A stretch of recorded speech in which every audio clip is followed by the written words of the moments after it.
Asia English medium school, ધોરણ 12 સામાન્ય પ્રવાહ, સબ્જેક્ટ છે ગુજરાતી. એનો 10મો લેસન છે જળનગરી વેનિસ. આજે એની ચર્ચા કરીશું. એની લેખિકા મૃદુલાબેન પ્ર મહેતા. એમનો જન્મ 25/12/1934 થયો અને અવસાન 11/1/1987 થયો. પછી આ પાઠનો સાર કહીશું અને ત્યારબાદ એના 1 વાક્ય અને 2 વાક્યના પ્રશ્નોની ચર્ચા કરીશું. મૃદુલાબેન પ્ર મહેતા. મૃદુલાબેન પ્રવીણચંદ્ર મહેતાનો જન્મ પૂર્વ આફ્રિકામાં થયો હતો. તેમના પિતા શિક્ષક હતા. સિનિયર કેમ્બ્રિજ સુધી નેરોબીમાં અભ્યાસ કર્યો. 1955માં ભારત આવ્યા. રવિશંકર મહારાજ અને પંડિત સુખલાજીના સંપર્કમાં રહ્યા. લોક ભારતીમાં ઉચ્ચ શિક્ષણ મેળવ્યું. 24 વર્ષ સુધી અધ્યાપક અને ગૃહમાતા તરીકે કામ કર્યું. તેમણે અન્ય ભાષાઓના ગુજરાતીમાં અનુવાદ કરી અને સાહિત્યની એવી સેવા કરી છે. આ એક પ્રવાસ નિબંધ છે. જળનગરી વેનિસ, વેનિસનું સૌંદર્ય અને તેના જળમાર્ગો અને એના સ્થાનોના વિસ્તારોના રોચક વર્ણન એ આ નિબંધમાં એમણે વર્ણન કર્યા છે. વિવિધ વસ્તુઓને લઈ અને લેખિકાએ વિસ્તારથી આમાં સમજાવવાનો પ્રયત્ન કર્યો છે. પ્રસ્તુત પ્રવાસ નિબંધમાં વેનિસના ભૌગોલિક સ્થાન વિસ્તારનું એક રોચક વર્ણન તાજગી પ્રેરે એવું છે. ત્યાંના સાયકલ, સ્કૂટર, મોટર જેવા સ્થળ વાહનોને સ્થાને સ્ટીમ લોચ, મોટરબોટને સવિશેષ તો કલાયમય ગંડોલાની નાની જળહોડીઓ જેવા જળ વાહનોની જ બોલબાલા લેખિકાને સ્પર્શી ગઈ છે. ગંડોલા, ગ્રાન્ડ કેનાલ, રિયાલ્ટો બ્રિજનું અદ્ભુત આહલાદક રમણીય સ્ફૂર્તિદાયક વર્ણન કોઈ પણ વાચક માટે મનભર બની રહે છે.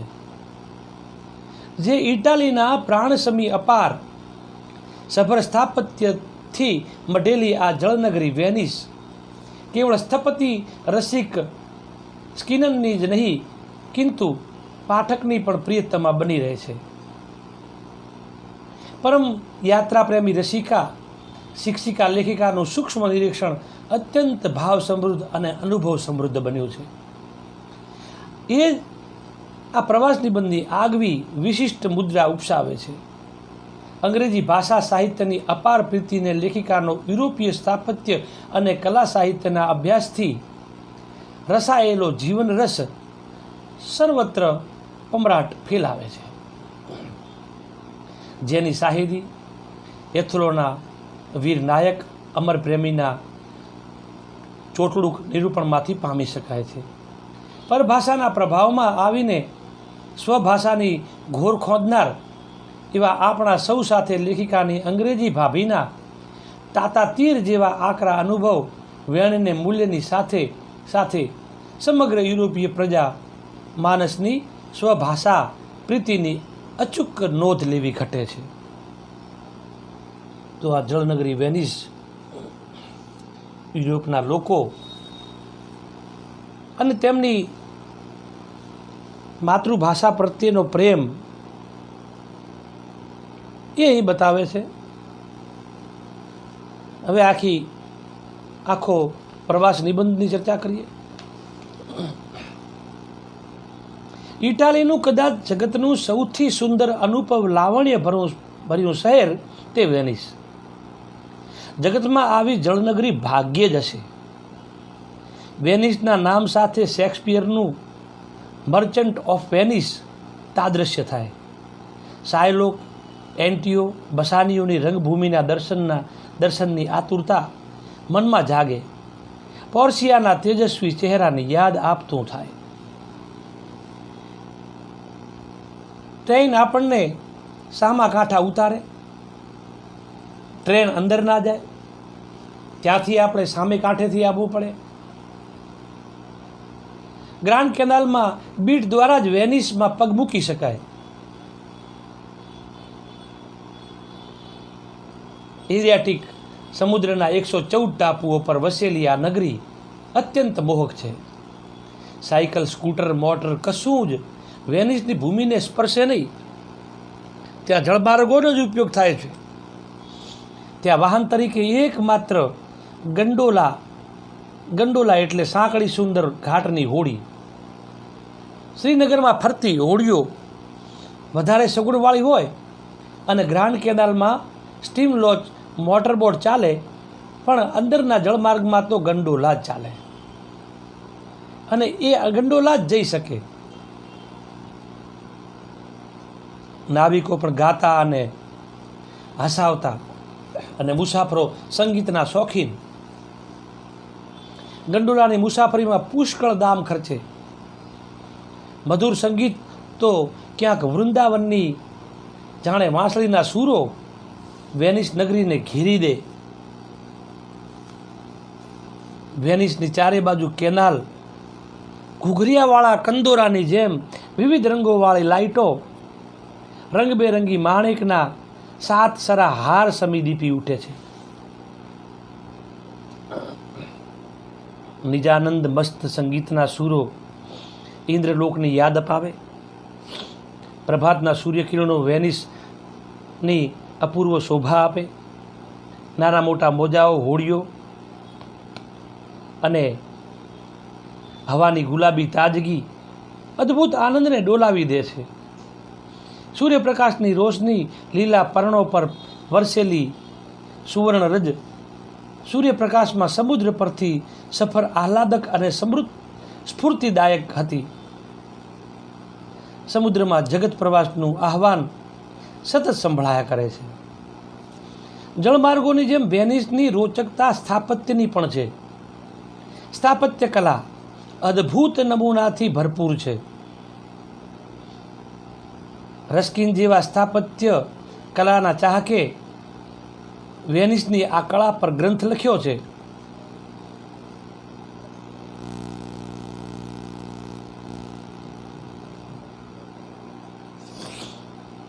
જગતને ભૂલી ગયો હોય તેમ રસ્કિને વર્ષો વેનિસની સ્થાપત્ય પાછળ ગાળેલા વર્ષો તેની વેનિસ તેની પ્રિયતમા છે તેવી મજાક થતી, કારણ કે એણે આ વેનિસમાં સ્થાપત્ય માટે કેટલાય વર્ષો અહીં વિતાવ્યા હતા.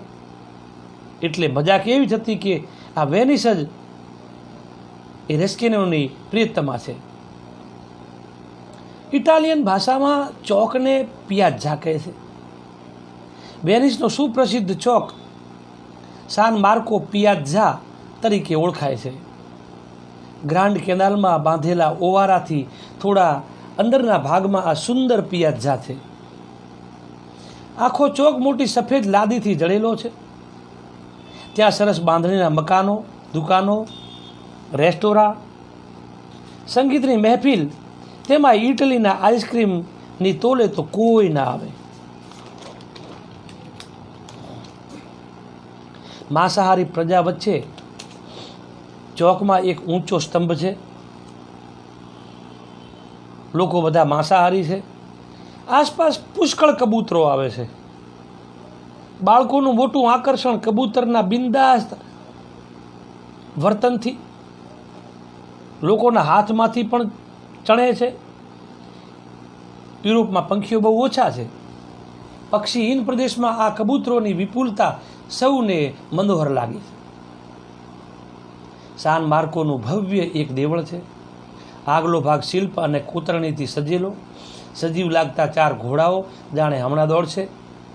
મધ્યમાં અર્ધ ગોળાકાર મોઝેઇક ચિત્રો છે. સૂર્યકિરણોથી દૈદીપ્યમાન લાગે છે. અદ્ભુત કલા મંડિત આ છત કલાકો સુધી જોઈએ તો પણ ન જોવાઈ રહે સાન માર્કોની બાજુમાં એક મકાન ઉપર તોતિંગ ઘંટ છે. આ ઘંટની બે બાજુ બે માનવ આકૃતિ છે, જેને મૂર કહે છે.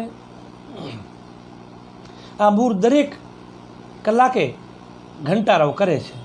7 વાગે 7 ટકોરા પડે તો હથોડા વડે પાડતા અમે જોયા છે. ત્યાં બહાર નીકળતા એક ભારતીય કુટુંબ દેખાયું. અમે રાજી થઈ ગયા. અમે એ કુટુંબ સાથે હાથ મિલાવ્યા, એકબીજાની ઓળખાણ કરી. અને તે કેરાલાના રહેવાસી હતા. એક બીજું કુટુંબ હતું ગુજરાતી. એમના સાથે હાથ મિલાયા. કેમ છો, ફરવા નીકળ્યા છો? આ માતૃભાષામાં સાંભળી વાત સાંભળી કેવો આનંદ થયો. શું કહેવું, પિયરનું તો કૂતરું મળે તોય આનંદ થાય. ડોજીસ પેલેસ, જે 7 માર્કો નજીક છે, સ્થાપત્ય કલાનો અત્યંત કમનીય નમૂનો. ઉપરની ડાંગરી, 2 માળ વચ્ચેની કમાનો, આખી દિવાલ પરની કોતરણી નાજુક અને કલામય છે. આ મહેલમાં મધ્યયુગના સરસ ચિત્રો છે.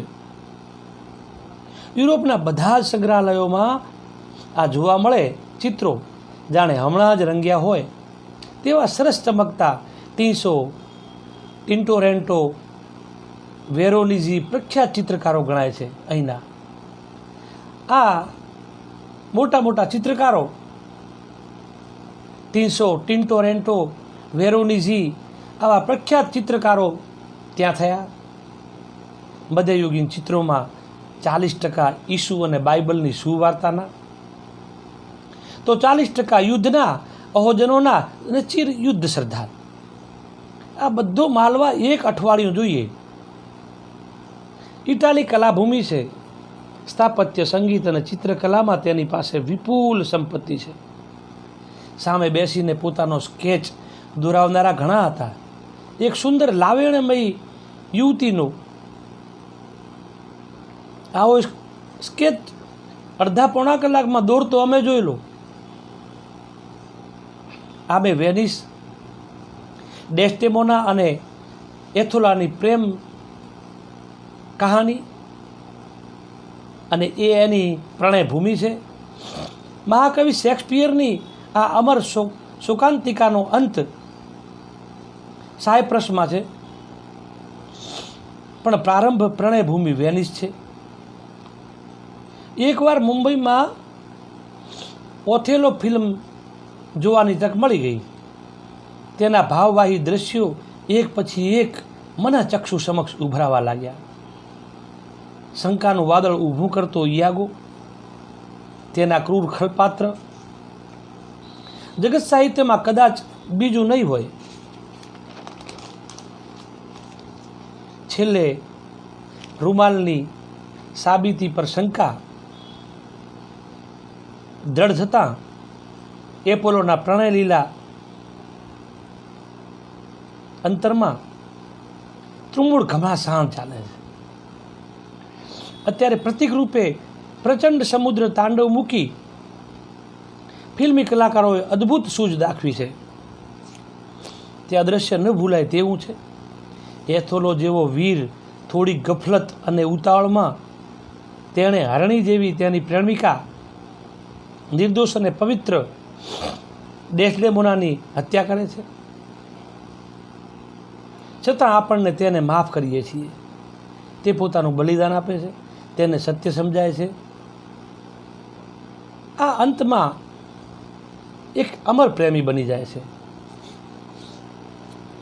યુરોપની મોટા ભાગની મુસાફરી અમે અમારા મોટા ભાઈ સાથે કરી. વેનિસ અમે એકલા આવેલા. અજાણ્યા દેશમાં ભાષાની મુસીબત તો ઠીક, એનો અનુભવ પણ થાય. એક હોટલમાં રાત રહેવાનું હતું, પણ તેનો માલિક અંગ્રેજી નહોતો જાણતો. એને અંગ્રેજીનો એક આંકડો ન આવડતો. અને સમજે કઈ રીતે? અમે ઇટાલી ન સમજીએ. અંગ્રેજી ભાષા સામે નફરત, ખાસ કરીને યુરોપને. આખા યુરોપમાં અંગ્રેજી ભાષા પ્રત્યે નફરત છે. ફ્રાન્સમાં તો ખાસ ઇંગ્લેન્ડના વિરોધમાં આખા યુરોપમાં જમણા હાથે વાહનો ચાલે છે. દરેક દેશ પોતાની ભાષાનો આગ્રહી હોવો જોઈએ. અમારા પાસપોર્ટ લઈ, અમારી રસીદ પણ લઈ લીધી. અમારી પાસે કોઈ આધાર નહોતો રહ્યો. એટલું સારું હતું કે આ હોટલ અમેરિકન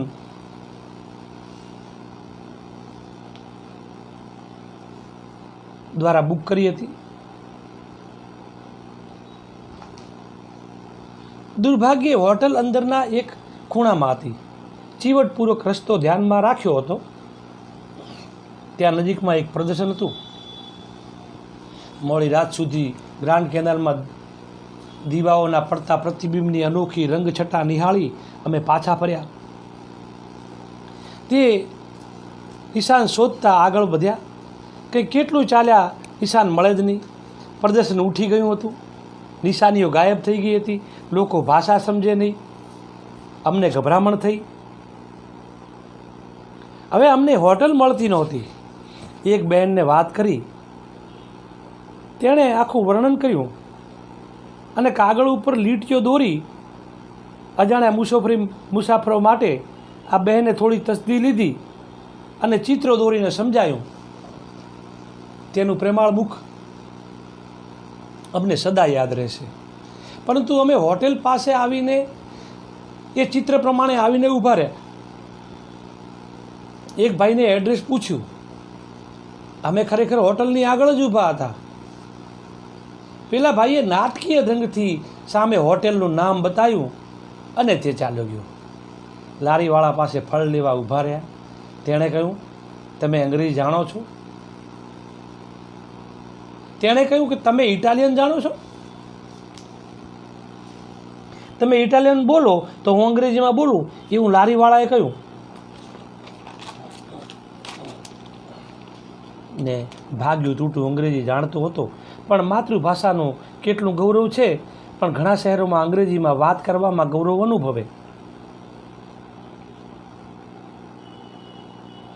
મારી અંગ્રેજી ભાભી મલાર એક વખત આવી. ત્યારે 8મા ધોરણથી અંગ્રેજી ભણાવાય છે તે સાંભળી તમે છોકરાઓનો અમૂલ્ય સમય અંગ્રેજી ભાષા પાછળ શા માટે બગાડો છો? એક અંગ્રેજને પણ નિરર્થક લાગ્યું હતું. વેનિસથી મિલાન ટ્રેન રસ્તો 4 કલાકનો, પણ અત્યંત મનોહર ઇટાલી પહાડી પ્રદેશ છે. દૂર દૂરથી વિભૂષિત નાના મોટા ટેકરીઓના ડાયરા વચ્ચેમાં રત્નજડિત કંગન સમા સુશોભિત ગામડાની ઝલક. સડસડાટ દોડતી ટ્રેન, બંને બાજુની હરિયાળી, આ લચીલી કળા સમૂહ પ્રકૃતિનું આ પ્રણય કાવ્ય આપણી આંખોનું અંજન બની બેસે. શણગાર સજી કોડીલી કન્યા એના હાથમાં પૂજાનો થાળ લઈ નીકળતી પડતી હોય તેમ માઇલોના વિસ્તારમાં પથરાયેલા રસ્તામાં ટ્રેન ચાલી જાય છે. એક બાજુ સફરજન, નેક્ટ્રીન અને પેરના ઝુંડ આવ્યા કરે. એવી સુંદર હરિયાળી હતી. વેનિસથી બેઠેલા અમે ટ્રેનમાં આ બધું નિહાળી રહ્યા હતા. કુદરતનું આ રૂપ જોઈ અમે ખૂબ આનંદ પામતા હતા. દ્રાક્ષની લીલી કુંજાર વાડીઓ, લીલી લીલી અંગૂરના ઝુમખા, રાજ નંદિનીના શણગારને શરમાવે તેવો પ્રકૃતિનો આ શણગાર છે. સચરાચર સૃષ્ટિ જાણે ભાવ વિભોર થઈ નાચી ઉઠી હોય તેવું લાગે. વેનિસનું સૌંદર્ય ચડે કે આ સૃષ્ટિ સૌંદર્ય, એ બેમાંથી કોની વધારે સુંદરતા, એ પ્રશ્નનો કોઈ ઉકેલ મળે તે પહેલાં મિલાનના સ્ટેશન પર ગાડી આવીને ઊભી રહી. અહીંયા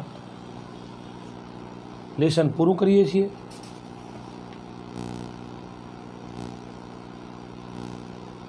હવે એના પ્રશ્નોની ચર્ચા કરીએ. પહેલાં 1 વાક્યના, પછી 2 વાક્યના. વેનિસની મોહકતા શેમાં છે? તો કે સ્થળ અને જળમાર્ગોમાં વેનિસની મોહકતા છે. બીજો પ્રશ્ન, ગંડોલા એટલે શું? સાંકડી અને સુંદર ઘાટની કલાત્મક હોડીને ઇટાલીમાં ગંડોલા કહે છે. ઇટાલિયન ભાષામાં ચોકને શું કહે છે? તો ઇટાલિયન ભાષામાં ચોકને પિયાઝા કહે છે. વેનિસ કોની પ્રણયભૂમિ તરીકે પ્રખ્યાત છે? તો વેનિસ શેક્સપિયરના પાત્રો ડેસ્ડેમોના અને એથોલોની પ્રણયભૂમિ તરીકે પ્રખ્યાત છે. વેનિસનો સુપ્રસિદ્ધ ચોક કયો છે? તો સાન માર્કો પિયાઝા એ વેનિસનો સુપ્રસિદ્ધ ચોક છે. હવે 2 વાક્યના પ્રશ્નોની ચર્ચા કરીએ. યુરોપમાં સ્થાપત્ય કલાના સ્વામી તરીકે કોને ઓળખવામાં આવે છે? તો આખું વેનિસ સ્થાપત્ય કલાના અત્યંત અદ્ભુત અને સુંદર નમૂનાઓથી ભરપૂર છે. યુરોપમાં રસ્કિનને સ્થાપત્ય કલાના સ્વામી તરીકે ઓળખવામાં આવે છે. રસ્કિને વેનિસની સ્થાપત્ય કલા પાછળ ઘણા વર્ષો ગાળેલા. તેથી એક એવી મજાક થતી કે વેનિસ એ રસ્કિનની પ્રિયતમા છે. બીજો પ્રશ્ન, વેનિસમાં કયા કયા રમણીય સ્થળો છે? તો એડ્રિયાટિક સમુદ્રના 114 ટાપુઓ પર વેનિસ નગરી વસેલી છે, જે અત્યંત મોહક છે. સમગ્ર વેનિસ એક અદ્ભુત નગરી છે. તેની કેળે શોભતી એક હીરા માણેકના હારસમી ગ્રાન્ડ કેનાલ રાત્રે આંખને આંજી દે તેવી છે. સાન માર્કો એ વેનિસનો સુપ્રસિદ્ધ ચોક છે, જેને અંગ્રેજીમાં સાર માર્કો સ્ક્વેર કહે છે. આ આખો ચોક મોટી સફેદ લાદીથી જડેલો છે, જ્યાં ખાણીપીણીની દુકાન, રેસ્ટોરન્ટ, બહાર રંગબેરંગી ખુરશી ટેબલની જમાવટ હોય છે. આ ચોકમાં એક ઊંચો સ્તંભ છે. સામેના ભાગે સાન માર્કોનું દેવળ છે. દેવળની બાજુમાં એક મકાન પર મોટો તોતિંગ ઘંટ છે. સાન માર્કો નજીક સ્થાપત્ય કલાના મોહક નમૂના સમો ડોજીસ પેલેસ છે. આ પેલેસમાં એવા સુંદર કલાત્મક ને રંગીન મધ્યયુગના ચિત્રો મોટી સંખ્યામાં છે, જે બધા જોવા માટે આશરે 1 અઠવાડિયા જેટલો સમય લાગે છે. સમગ્ર વેનિસ શહેર અત્યંત આકર્ષક સ્થાપત્ય કલાની ભરેલું અને મધ્યયુગના જીવંત વારસાથી શણગારાયેલું છે.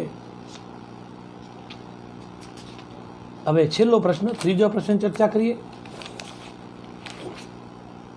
લેખિકાને વેનિસમાં શી મુશ્કેલી અનુભવી? તો લેખિકાએ તેના પ્રવાસ વર્ણનમાં જણાવ્યું કે યુરોપની મોટા ભાગની મુસાફરી તેમણે તેમના ભાઈ સાથે કરી, જેથી તે સરળ રહી. કોઈ તકલીફ અનુભવી પડી ન હતી. જ્યારે વેનિસ ફરવા તેઓ એકલા ગયા હતા, ત્યારે મુશ્કેલીઓ અનુભવી હતી. તેમને રહેવાની જે હોટલમાં વ્યવસ્થા કરેલી, તે હોટલના મેનેજરને અંગ્રેજી ન આવડતું અને લેખિકાને ઇટાલિયન ભાષા ન આવડે. આમ તેમને ભાષાની મુશ્કેલીઓનો અનુભવ થયો. તેમજ આખો દિવસ ફર્યા પછી રાત્રે હોટલ પાછા ફર્યા ત્યારે તેમણે પ્રદર્શનના તોરણની નિશાની રાખેલી. મોડી રાત્રે તે પ્રદર્શન પૂરું થતાં તે હોટેલ નિશાની જ ન રહેતા રસ્તામાં અટવાઈ પડી રહેલા. આવા અનુભવો થયા હતા. અહીં આપણે આ લેસનને પૂરો કરીએ છીએ.